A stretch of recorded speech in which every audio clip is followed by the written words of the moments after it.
Assalamualaikum warahmatullahi wabarakatuh. Salam pendidikan, salam rayu bagi seluruh guru Indonesia dan teman-teman subscriber yang saya banggakan. Terima kasih Anda masih setia bersama dengan channel Raden Nasil Afriyadi untuk mengikuti perkembangan informasi terkait dengan P3K atau PCMS di tahun 2022 ini.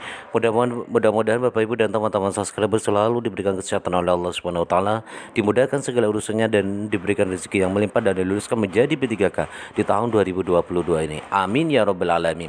Bagi teman-teman yang baru saja menemukan channel Raden Nasil Afriyadi, silakan di like, komen, dan dibagikan. Jangan lupa aktifkan notifikasinya agar Bapak Ibu dapat bisa mendapatkan informasi secara cepat, aktual, dan terpercaya. Dan subscribe itu gratis 100%. Terima kasih. Baik Bapak Ibu, kali ini admin akan menyampaikan sebuah informasi terkait dengan permasalahan yang timbul pada guru honorer, yang menurut pemerintah guru honorer akan dihapus di tahun 2023. Ini adalah penjelasan secara rinci yang disampaikan oleh Titik Purwaningsi ya, terkait dengan pelaksanaan P3K ataupun terkait dengan honorer ini. Inilah ikuti sampai tuntas agar tidak salah paham. Ini adalah penjelasannya Bapak Ibu. Menteri Pendayagunaan Aparatur Negara dan Reformasi Birokrasi Cahyokumolo memastikan tidak ada lagi tenaga honorer di instansi pemerintah usai 2023. Di sisi lain, hingga kini puluhan ribu tenaga honorer masih bekerja di lingkungan instansi pemerintah. Jika tenaga honorer dihapuskan, lalu bagaimana nasib puluhan ribu orang tersebut? Bergabung Titi Purwaningsi, pembina Forum Honorer kategori 2 Indonesia. Selamat sore, Bu Titi. Ya, selamat sore. Baik, Bu Titi, terkait dengan pernyataan dari Menteri Cahyo memastikan tidak ada lagi tenaga honorer di instansi atau lingkungan pemerintah pada 2023 mendatang, sejauh ini komunikasi yang dibangun seperti apa, Bu Titi?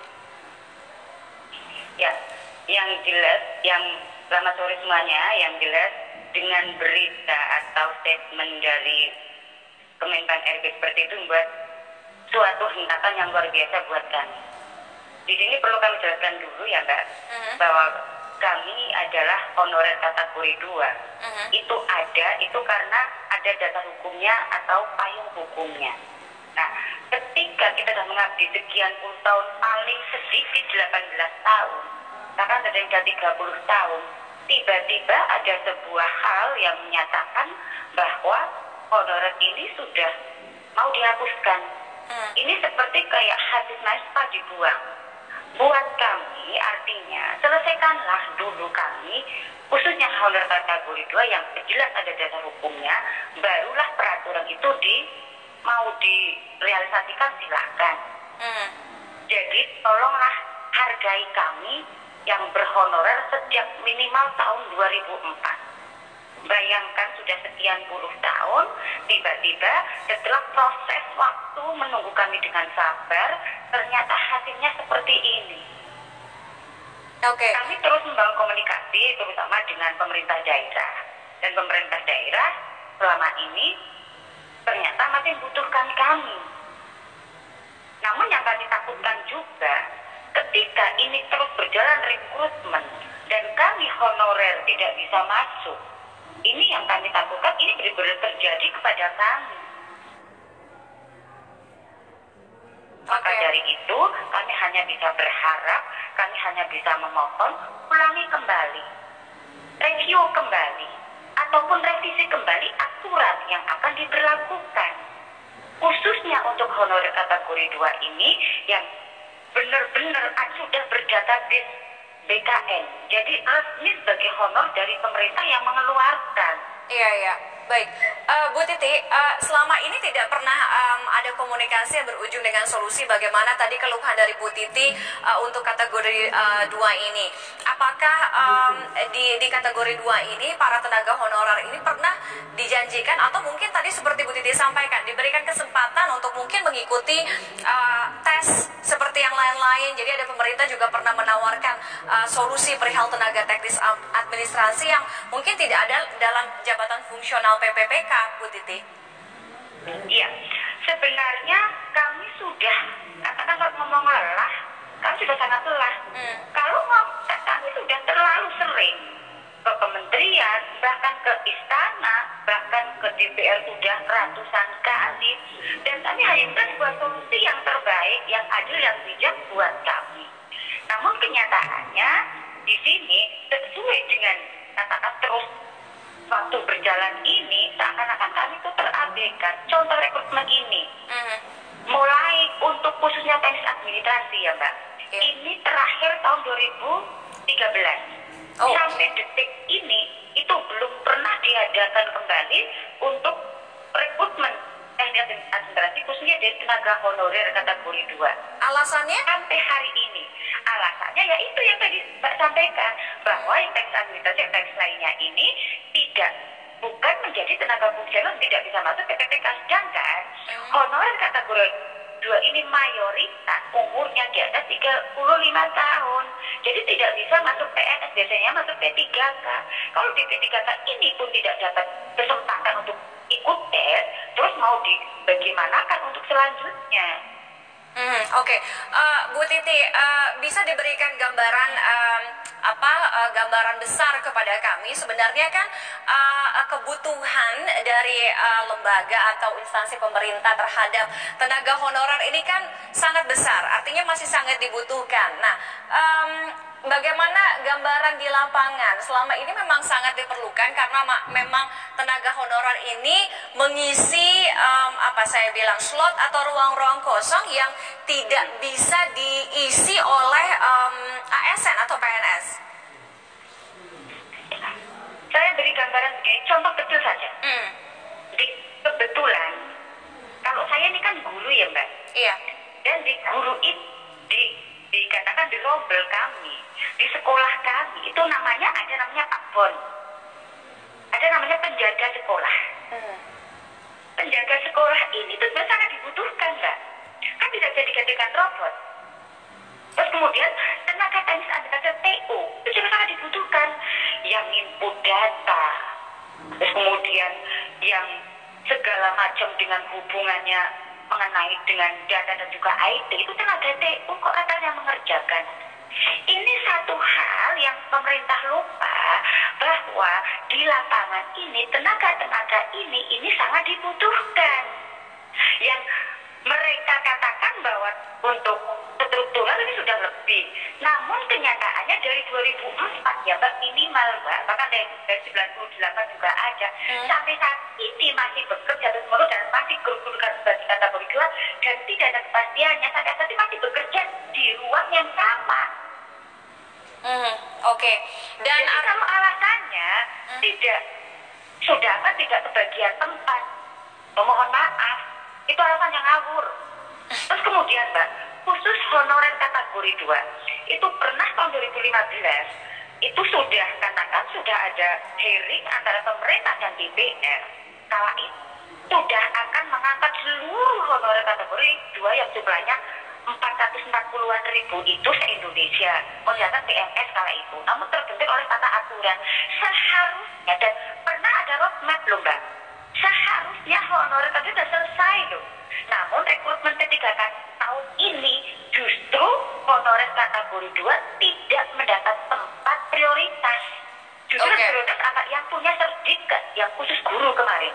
Dan banyak tenaga honorer K2 ini yang ikut tes dan lulus tes Inggris namun tidak dapat formasi, diisi oleh para guru swasta yang punya sertifikasi, sudah dapat 500 poin untuk teknis lainnya. Ini kan semakin menggurus honorer kategori 2 yang notabene punya database BKN. Oke, ini sudah bertahun-tahun ya, berlarut-larut Bu Titi. Apa artinya mengapa tidak bisa mendapatkan formasi, tidak mendapatkan kesempatan tadi di tahun ini? Apa yang menjadi alasannya? Jadi, kalau untuk teknis lainnya, alasan yang pertama, tidak ada formasi atau tidak dibuka formasi itu belum ada payung hukumnya. Iya. Itu tidak dibuka formasi. Terus kemudian, yang kedua, honorer kategori 2, kalau yang teknis administrasi itu rata-rata SMA Mbak. Oke. Untuk menjadi D3K, menjadi tenaga fungsional minimal harus sarjana. Itu. Terus kemudian, untuk guru pun perlu diketahui, tidak semuanya bisa ikut untuk kategori 2. Karena apa? Karena kami rata-rata usianya dikatakan sudah 40 tahunnya, kalau ambil rata-rata 40 tahun lah ya, rata-rata, saya bilang rata-rata. Dan pada saat itu, pada saat mengabdi, itu gaji berapa sih honorer? Kalau untuk sambil kuliah, katakan menyelesaikan S1-nya, itu nggak mampu, Mbak. Makanya hanya berhenti sampai D2 atau diploma 2. Kayak itu kan seperti itu. Nah, yang tahun ini juga tidak dapat mengikuti yang belum S1 karena memang tata aturannya itu harus S1 menjadi guru, dan ini kan problematika, Mbak. Seharusnya itu diberi semuanya kesempatan, setelah jadi baru melanjutkan, itu kan adil. Sama seperti yang tenis lainnya ini juga, yang masih SMA dibuat ruang saja dulu, terus kemudian yang lulus nanti kan diberikan atau diberi kompetensi atau diberi diklat pelatihan dan sebagainya, ataupun lanjutkan kembali. Sebenarnya banyak solusi, Mbak. Cuma tinggal goodwill-nya mau apa tidak, kan seperti itu.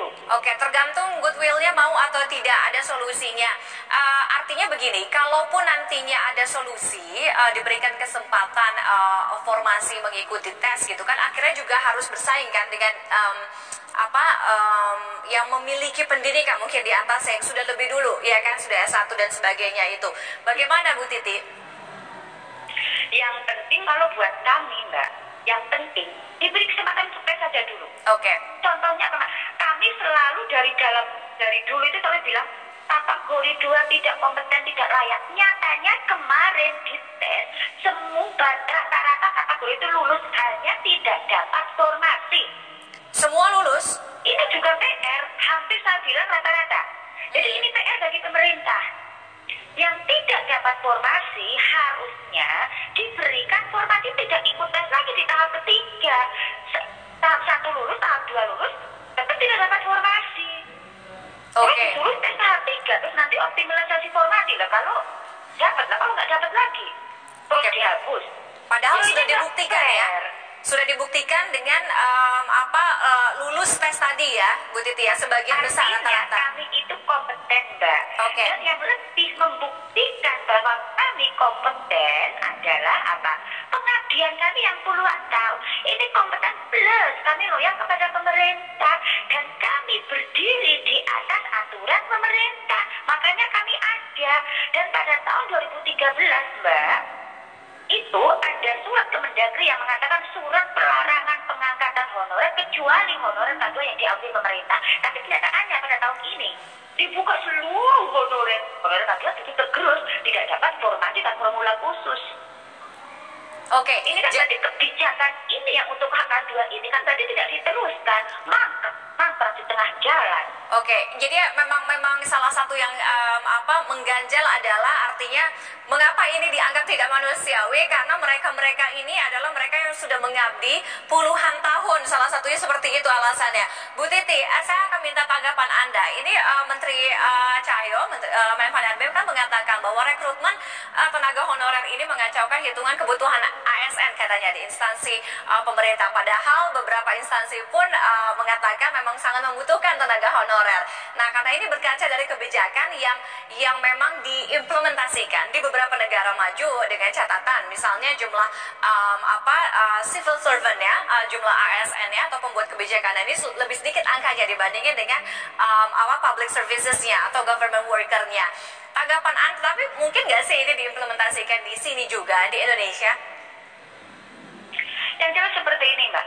Kalau mengatakan mengacaukan, mohon maaf, tenaga honorer direkrut itu pasti berdasarkan karena kebutuhan. Kan seperti itu. Tidak mungkin tiba-tiba merekrut tidak ada kebutuhan. Dulu moratorium berapa lama? Dan kalau honorer K2 ini, Mbak, perlu saya tegaskan, kalau berakhir honorer sampai dikatakan pemerintah tegas sudah ada surat pelarangan pengangkatan honorer kala tahun 2013, tidak akan terjadi seperti ini.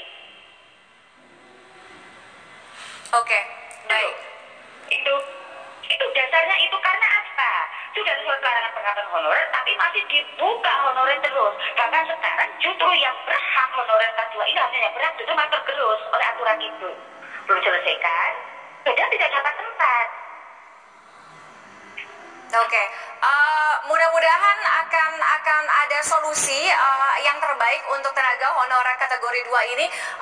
Jumlah total berapa, Bu Titi? Total kalau honorer kategori 2 ini masih sedikit, Mbak. Kalau pas 2012 kan ada pengurangan dari K2 juga yang rekrut P3G kan 34.000. Dan sekarang rekrut lagi P3G. Dulu kan jumlahnya sekitar 440.000 dikurangi yang PNS 2018 dan P3G 2019, dan kalau sekarang paling tidak ya tinggal nggak banyak, tinggal 300 ribuan paling, Mbak. Itu kebanyakan dari teknik administrasi dan teknik lainnya. Oke. Mudah-mudahan ada solusi terbaik, paling tidak mendapatkan kesempatan atau formasi. Bagaimanapun juga mereka adalah orang-orang yang dibutuhkan, dan itu tadi sudah mengabdi, sudah memberikan tenaganya puluhan tahun, sehingga itu harus menjadi pertimbangan dan diperhitungkan. Terima kasih Ibu Titi Purwaningsih sudah bergabung dengan CNN Indonesia Newsroom sore hari ini. Selamat sore Bu Titi, salam sehat selalu.